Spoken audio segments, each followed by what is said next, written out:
Admiral Vex Morlack stood on the bridge of his massive flagship and smiled. Around him, 10,000 warships moved through space like a storm of metal and fire. The Krellian Empire had sent its greatest fleet to crush the humans, and Morlack would lead them to victory. "Admiral, we are approaching human space," said his tactical officer, Zith Velron. The younger Krellian looked worried, but Morlack did not care about worry. He cared about conquest. Morlack looked at the star charts on his screen. The human territory was small. Only 23 colonies scattered across a few star systems. It would be easy work. The Empire had conquered 847 worlds over 3,000 years. Humans would just be number 848. "Show me the intelligence reports," Morlack ordered. The data appeared on his screen.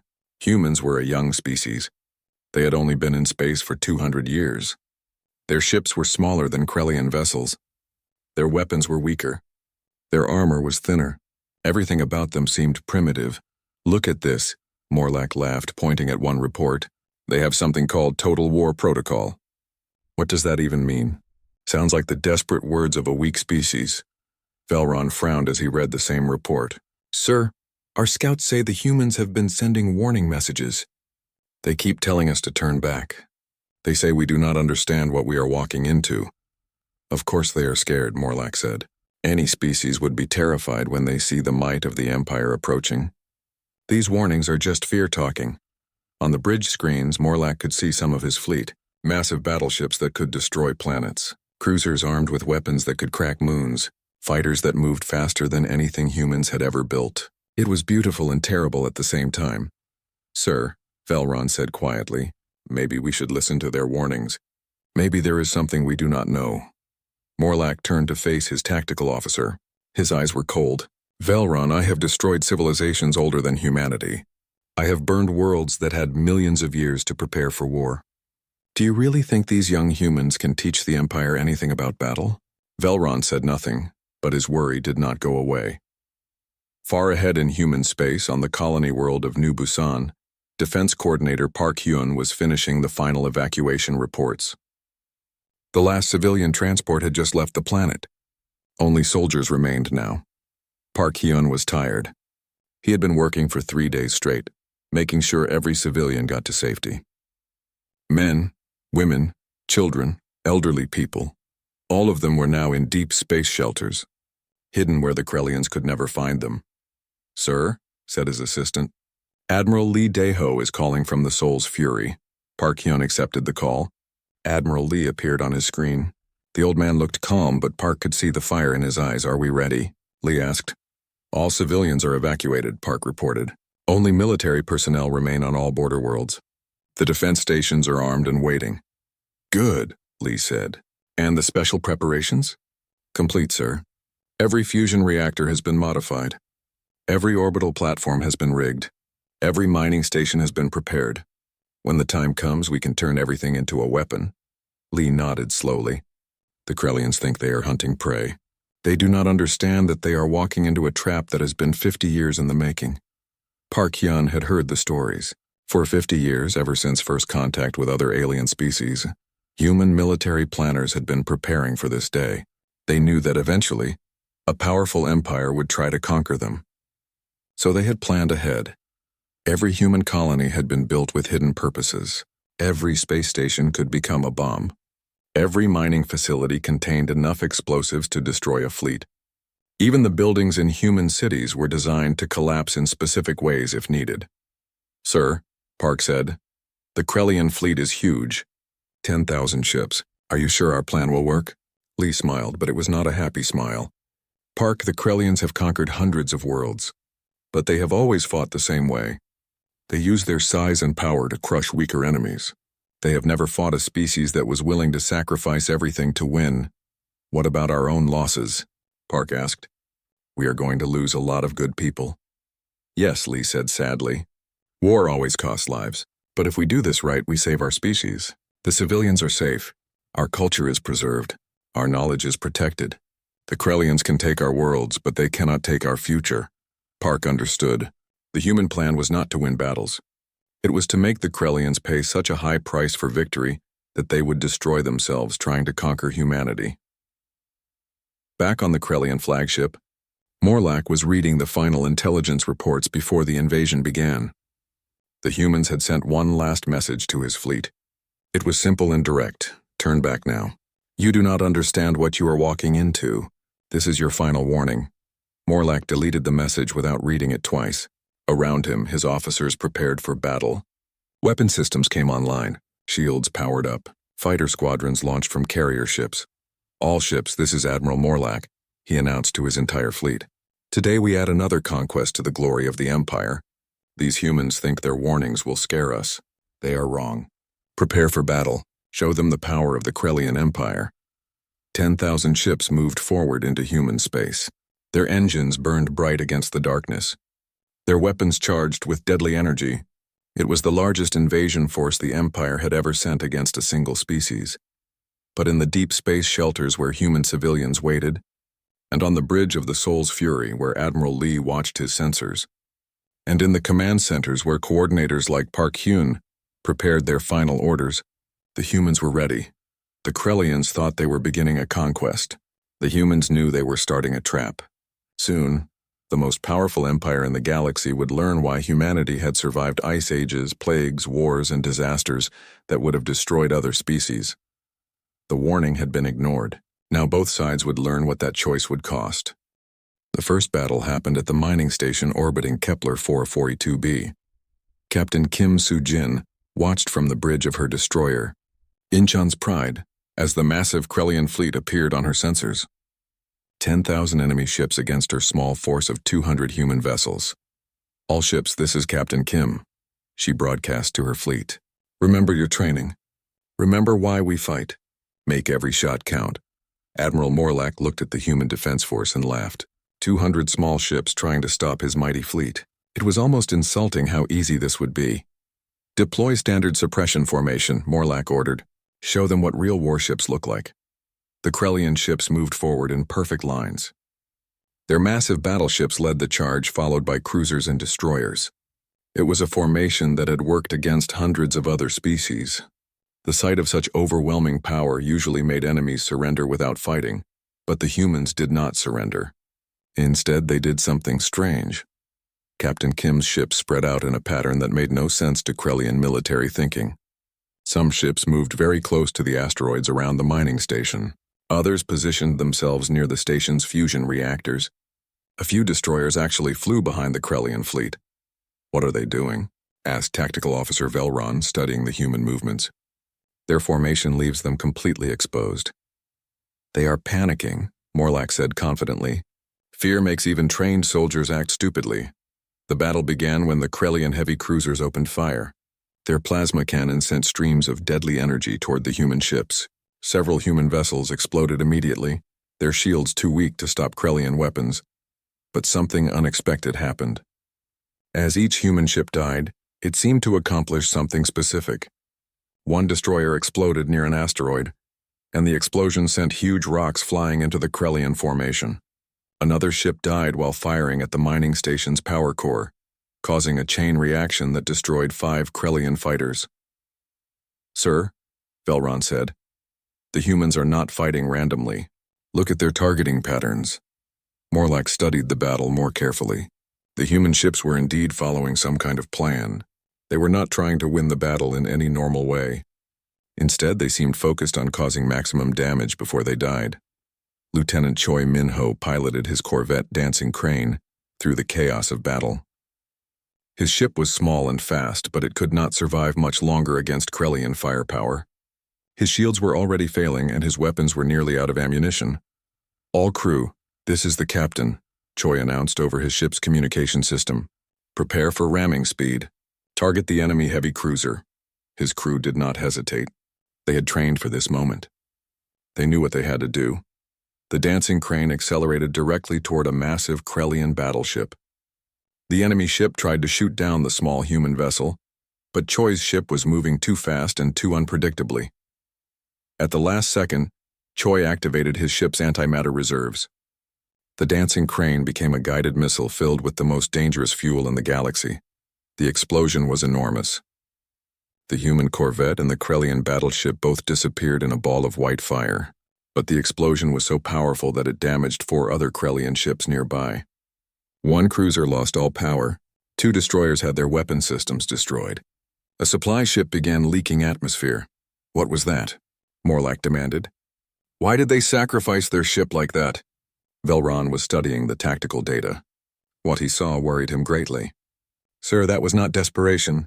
That was calculation. The humans chose the exact right moment and place to cause maximum damage to our fleet. Across the battlefield, similar scenes played out. Human ships that were about to die would suddenly change course and ram into Krellian vessels. Others would detonate their reactors near enemy formations. Some would use their last weapons to hit specific weak points on Krellian ships. Captain Kim watched the battle from her bridge as her fleet slowly died around her. But she was not sad. She was proud. Her people were fighting exactly as planned. Tactical report, she ordered.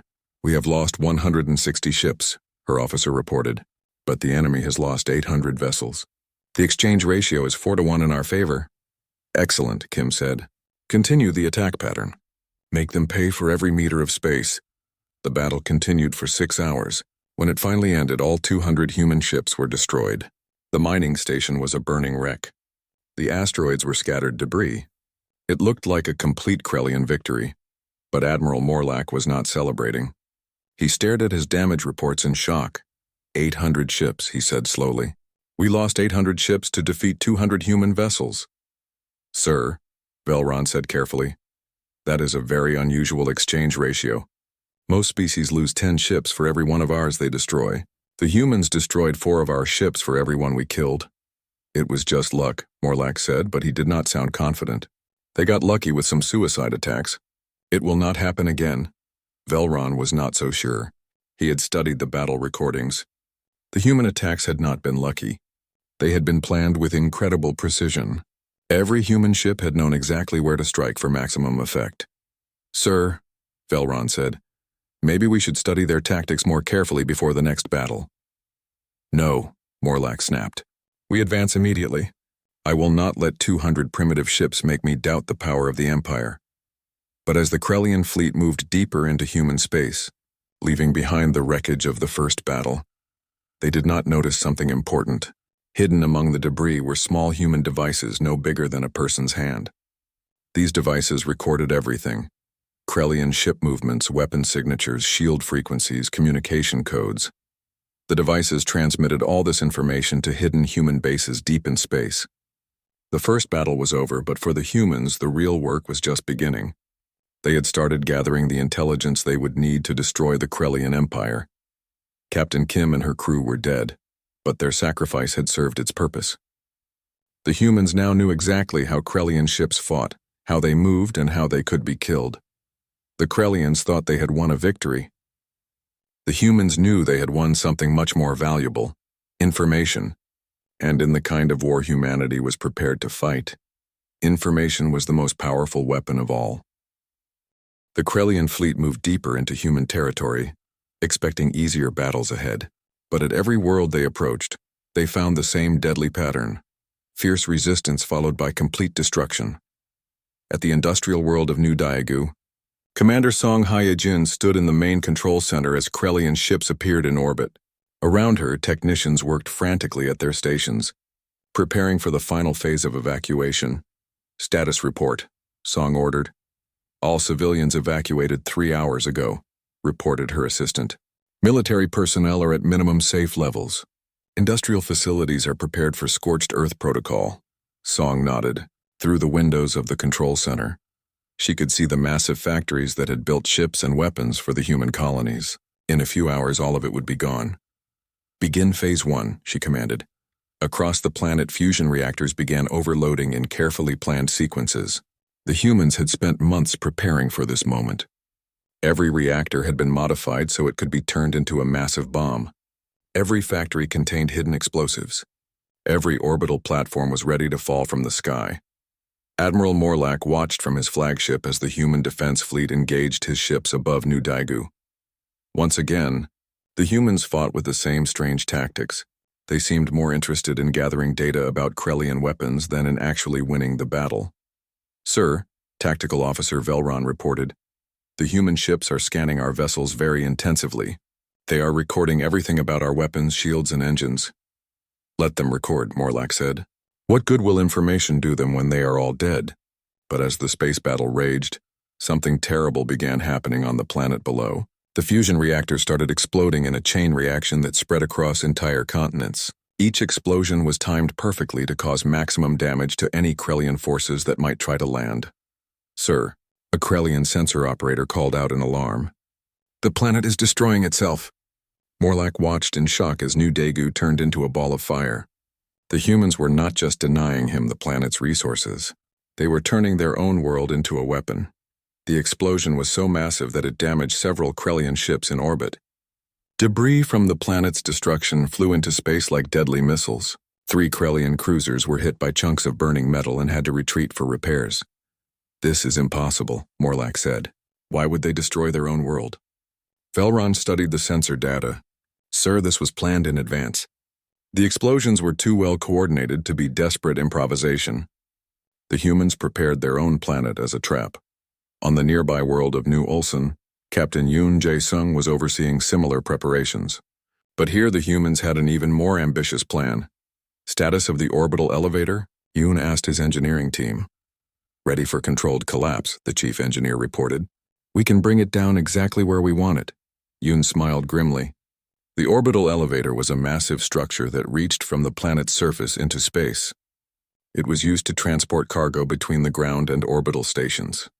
But the humans had turned it into the largest kinetic weapon ever built. Wait for the Krellian landing force to reach the target zone, Yoon ordered. Then bring it down on their heads. The Krellians approached New Ulsan expecting another easy conquest.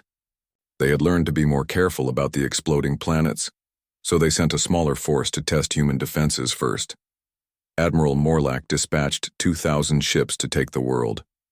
It seemed like more than enough to handle whatever surprises the humans might have planned.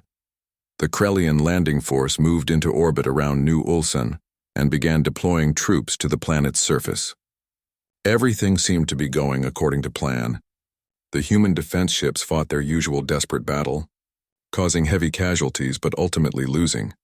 That was when Captain Yoon gave the order, bring down the elevator. Now, the massive orbital elevator, 300 kilometers tall and weighing millions of tons, began its controlled collapse. The humans had weakened it in exactly the right places so that it would fall directly onto the Krellian landing zone. The Krellian ground forces had no warning. One moment they were preparing to occupy a human city. The next moment a structure the size of a mountain was falling on top of them. The impact was like a nuclear weapon. The elevator's collapse destroyed the entire Krellian landing force and created an earthquake that could be felt across the planet. Hundreds of Krellian ships were crushed under the falling debris. How many ships did we lose? Morlock demanded when the reports came in. 437 vessels, Velron reported quietly. The entire landing force was wiped out. Morlock stared at the tactical display in disbelief. The humans had turned their own infrastructure into a weapon that could destroy a fleet. What kind of species planned for war by preparing to destroy everything they had built? At the mining world of New Gwangju, General Nam Ki-young coordinated the retreat of human forces from his mobile command ship. He was one of the highest-ranking human military officers, and his job was to make sure every human defeat served a purpose. Report from New Ulsan, his communications officer announced. Orbital elevator collapse successful. Enemy losses estimated at 400 ships. Excellent, Nam said. What about our intelligence gathering? All sensor data collected successfully. We now have complete scans of Krellian ship armor, weapons, and shield systems. The strategic coordination matrix is processing the information. Nam nodded with satisfaction. The strategic coordination matrix was humanity's greatest secret weapon. It was a massive quantum computer network that analyzed every piece of data about the Krellian fleet. Every battle, every defeat, every sacrifice was feeding information into the system. The humans were not just fighting individual battles. They were conducting one enormous intelligence operation. Each engagement taught them more about how to kill Krellian ships. Sir, his tactical officer said, the Krellians are adapting to our tactics. They are being more careful about approaching our world. Good, Nam said. That means they are starting to fear us. Fear makes people make mistakes. As the Krellian fleet continued its advance through human space, Admiral Morlack found himself facing a problem he had never encountered before.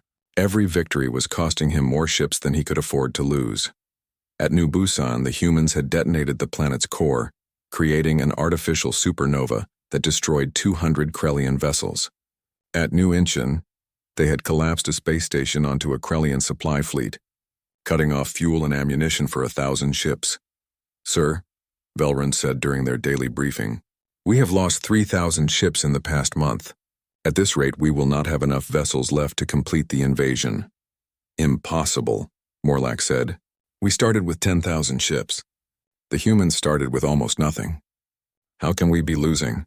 "Because they are not fighting to win battles," Velrun explained. "They are fighting to destroy us piece by piece. Every world we take costs us more than it costs them." Morlack studied the star charts showing their progress through human space. They had conquered 12 human worlds, but each conquest had been bought with hundreds of Krellian ships. At this rate, they would destroy themselves before they reached Earth. "The humans are making us pay for every light year of space," Velrun continued, "and somehow they seem to know exactly how to hurt us most effectively." What Velrun did not know was that the humans had been studying Krellian military tactics for 50 years. They had prepared for this invasion by learning everything possible about how the Empire fought its wars. Now that knowledge was being put to use. The strategic coordination matrix could predict Krellian moves before the Krellians made them. It could identify weak points in Krellian ships and tactics. It could coordinate human attacks for maximum effectiveness. The humans were turning the Krellian invasion into a trap that grew deadlier with each passing day. And the Krellians were walking deeper into it with every world they conquered. Admiral Lee Daho's flagship finally appeared as the Krellian fleet approached the core human systems. The Soul's Fury emerged from behind a gas giant, accompanied by only 50 other human ships. Admiral Morlack stared at the small force in confusion. "That's it?" Morlack said. 50 ships? Where is their main battle fleet?" Tactical Officer Velrun studied the sensor readings carefully. Something was wrong about these human ships. They moved differently than the vessels they had fought before. Their coordination was perfect, like they were all controlled by a single mind. "Sir," Velrun reported, "these ships are using completely new tactics. They are not following any patterns we have seen before." The battle began near the orbital stations around New Sol. Admiral Lee's small fleet engaged the Krellian advance force, which outnumbered them 20 to 1. But from the first moment of combat, it was clear that something had changed.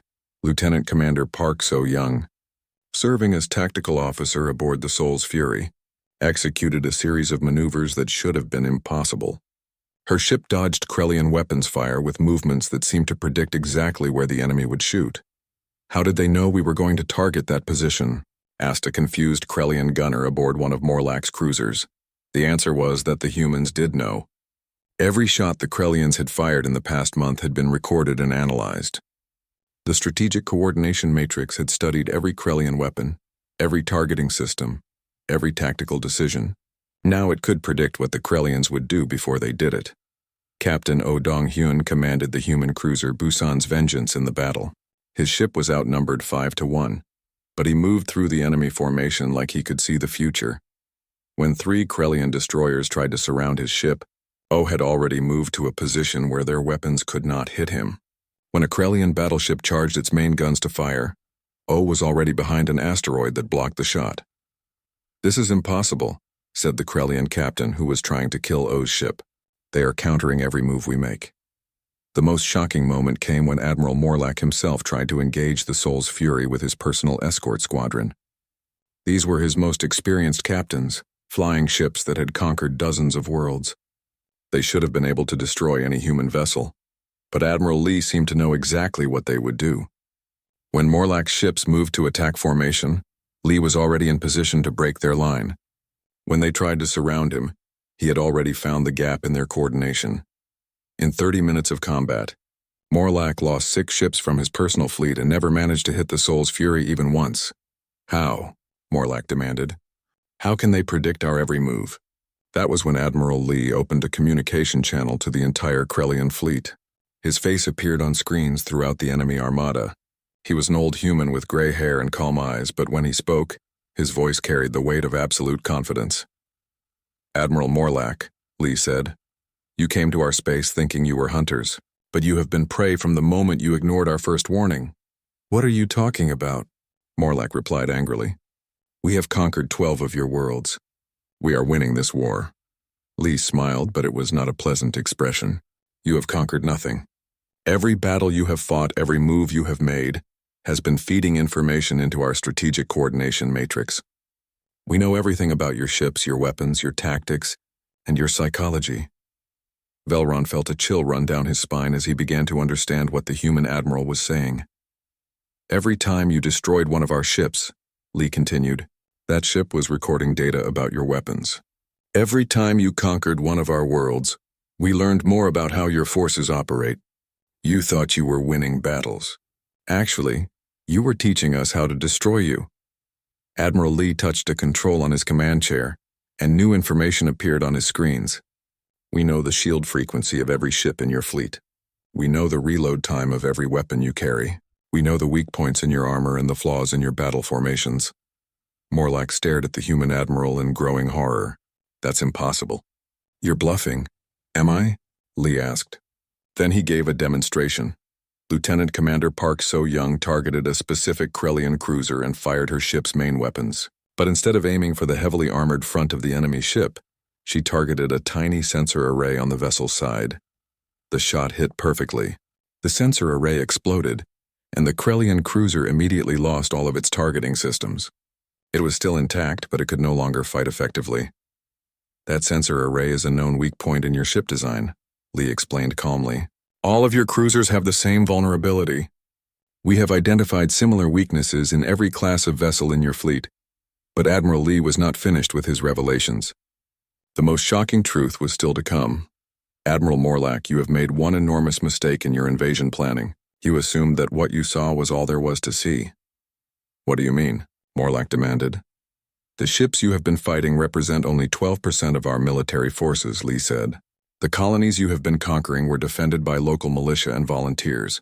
You have not yet faced the real Terran Navy. Velron checked his long-range sensors and found readings that made his blood freeze. Massive fleets were emerging from deep space in all directions. Ships that had been hidden in asteroid fields behind moons and in the outer reaches of solar systems were powering up their engines and moving toward the Krellian fleet. Sir, Velron reported in a shaking voice. I'm detecting multiple large fleets approaching our position. The enemy has at least 50,000 ships moving to surround us. Admiral Lee nodded. The colonies you destroyed were inhabited by less than 10% of our population. The rest of our people have been safely evacuated to mobile habitats in deep space, along with our entire industrial base, our cultural archives, and our genetic repositories.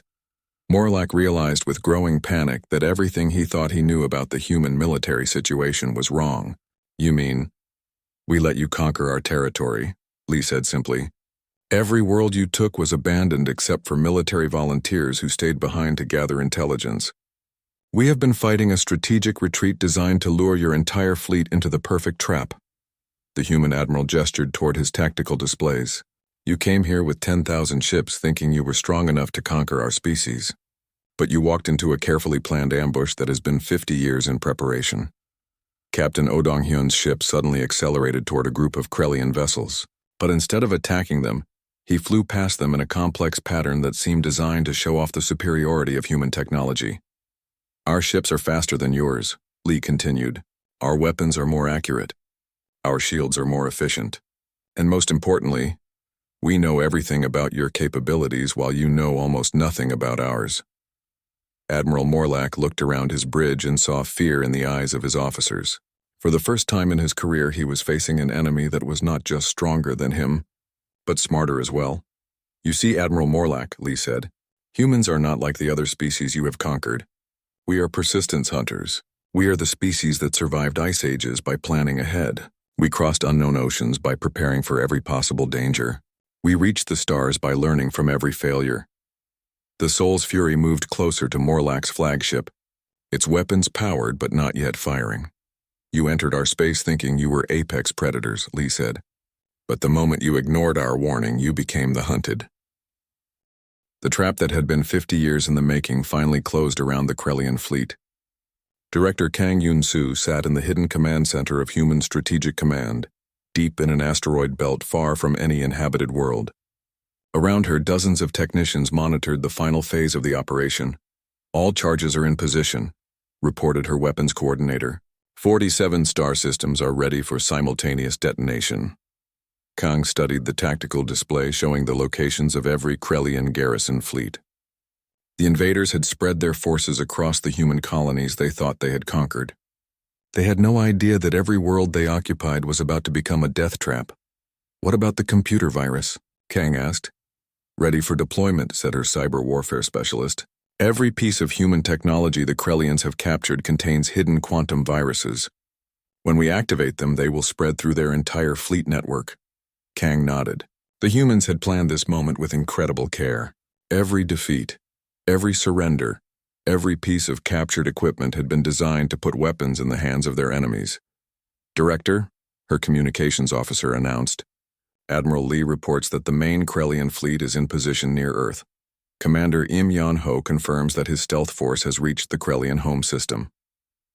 "Perfect," Kang said. "Begin Operation Reckoning."